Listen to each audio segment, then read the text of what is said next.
தேடிட்டு இருக்கேன். ஏதாவது ஒரு பர்வட் கேர்ள் கிடைக்குமா அப்படின்னு சொல்லிட்டு தேடிக்கிட்டு இருக்கேன் அப்படின்னு பார்க்கும்போது, நம்ம யுவி வந்துட்டு லைவ் ஸ்ட்ரீம் பண்ணிட்டு இருக்கேன். "ஏய் இந்த பொண்ணா? இந்த பொண்ணு நம்ம ஸ்கூல் ஆச்சே! நான் பார்த்தே இல்ல இதுவரைக்கும். புதுசா லைவ் ஸ்ட்ரீம் பண்றாளோ!" அப்படின்னு சொல்லிட்டு வந்து பார்த்தீங்கன்னா பார்த்துட்டு இருக்கான். ஸோ அப்படியே ஈவினிங் டைம்லாம் வந்து காட்டுறாங்களா, ஈவினிங் டைம்ல தான் ஸ்கூல்லாம் முடிஞ்ச உடனே. ஸோ யுவி வந்துட்டு லைவ் லைவ் பண்ணிட்டு இருக்கா இல்லையா? ஸோ அப்போ வந்துட்டு இந்த லேண்ட் லார்ட் அப்படின்னு சொல்லிட்டு ஒருத்தன் இருக்கான். ஸோ அவன் என்ன பண்ணுறான்னா, பலூனா வந்து பார்த்தீங்கன்னா சென்ட் பண்ணிட்டு இருக்கிறான். அதாவது இப்போ ஒரு பலூன்னா ₹10 சமம்னு வைங்களேன். அதில் 40% கமிஷன் எடுத்து தான் கொடுப்பாங்க. அதுலேயும் அவன் அந்த லேண்ட்லார்ட் என்ன பண்ணுறான், போட்டி போட்டுட்டு பார்த்தீங்கன்னா 1000, 500 அப்படின்னு சொல்லிட்டு வந்து பார்த்தீங்கன்னா சென்ட் பண்ணிட்டு இருக்கானுங்க.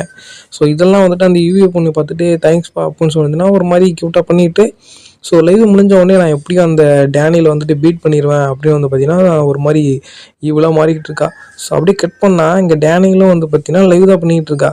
ஸோ அவளுக்கு வந்துட்டு 1000, 500, 1500 இப்படி வந்து யுஏயோட டபுள் மடங்காக சம்பாரிச்சிட்டு இருக்கா லைவில். ஸோ அது மட்டும் இல்லை, லைவ் என் பண்ணிட்டு வந்து பார்த்தீங்கன்னா இவனுங்க முட்டா பசங்க எனக்காண்டி அடிச்சுக்கிறானுங்க அப்படின்னு வந்து பார்த்தீங்கன்னா ஃபாலோவர்ஸ் வந்து தப்பாக பேசிகிட்டு இருக்காள. ஸோ அடுத்தது வந்துட்டு நான் இந்த ரூம் வந்துட்டு ரொம்ப ஹாட்டாக இருக்குது, என்னால் ஒன்றுமே பண்ண முடியல, நான் வந்துட்டு வேறு ஏதாவது கூலான ரூமுக்கு வந்துட்டு ஷிஃப்ட் பண்ணணும் அப்படின்னு சொல்லிட்டு வந்து பார்த்தீங்கன்னா பேசிகிட்டு இருக்கா. அதாவது ஒழுங்காக லைவ் ஸ்ட்ரீம் பண்ண முடியலையா இவங்க இப்போ இருக்கிற வீட்டில். எவனோ ஒருத்தன் வந்து பார்த்தீங்கன்னா டக்குனு 4 கிலோ வெளியே வந்து, நான் எவ்வளோ நேரம் இங்கே ஒளிஞ்சிட்டு இருக்கேன் தெரியுமா, நீங்கள் ஏன் நீ சீக்கிரட்டாகவே வச்சிருக்க அப்படின்னு வந்து பார்த்தீங்கன்னா கேட்குறான்.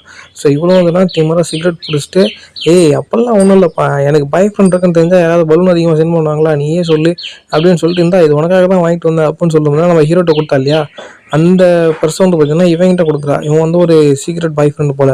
அதாவது இந்த பெண்கள்லாம் தொடச்சி போகிறதுக்கு ஒருத்தவனை யூஸ் பண்ணுவாங்க இல்லை அந்த மாதிரி. ஸோ என்ன பிடிச்சிருக்கா, உனக்காகவே வாங்கிட்டு வந்து அப்படின்னு பார்த்தீங்கன்னா பயக்கிற மாதிரி பேசிகிட்டு இருக்கா. ஸோ அப்படி பேசி முடிச்சுட்டு வந்து பார்த்தீங்கன்னா கட் பண்ணோம் அப்படின்னா நம்ம ஹீரோட ஃப்ரெண்டு சிங்கர் இருக்கான் இல்லையா, அவனோட ஃப்ரெண்டை தான் காட்டுறாங்க. ஓ டேனியல் வாட் அ பியூட்டி அப்படின்னு சொல்லிட்டு வந்து பார்த்தீங்கன்னா முடிஞ்சு போன லைவே இன்னும் பார்த்து